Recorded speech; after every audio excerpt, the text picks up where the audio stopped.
Once you have added SheetRails to your Excel, then you need to start thinking about how are you going to use the current activities, how you're going to set up the activities using SheetRails to get the most out of it.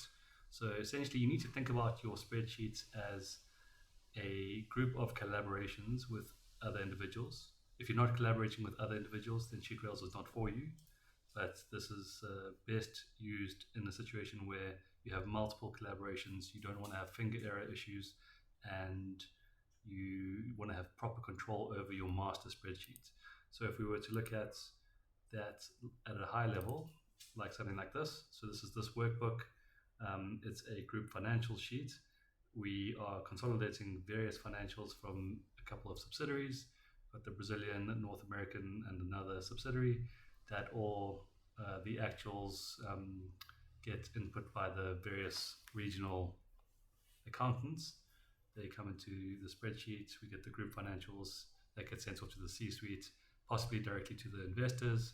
It might be shared with the operations team. So think about each of these as a separate activity.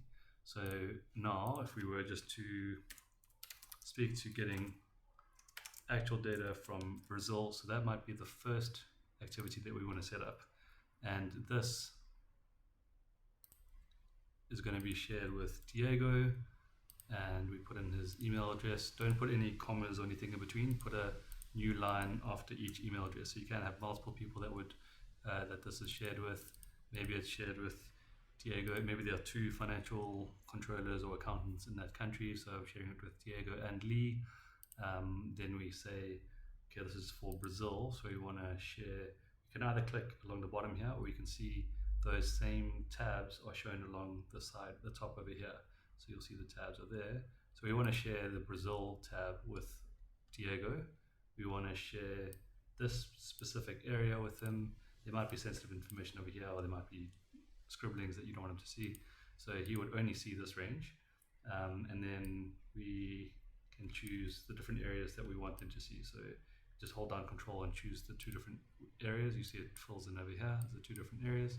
Then we say, hi Diego, please complete on the 20th of each month. Thanks. Oops. And that is an activity that has been set up. I'll set up a couple more and then I'll come back to this. So I'm back. It's a couple of minutes later and I've set up a couple of other activities. So here you can see I've set up management dashboard, which is just sharing with management. So you might be in C-suite. You can just see a shared range. So it's just this range here that he can see.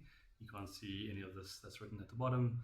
And I'll just say, it's the most recent results. So that's also a benefit of this, is that everything, you control all the data in and out of your master spreadsheet. And then as soon as you publish it, everyone has got a link to this spreadsheet or to each of these different SheetRail activities will get access to the latest data across the latest validated data across your business, which is really important.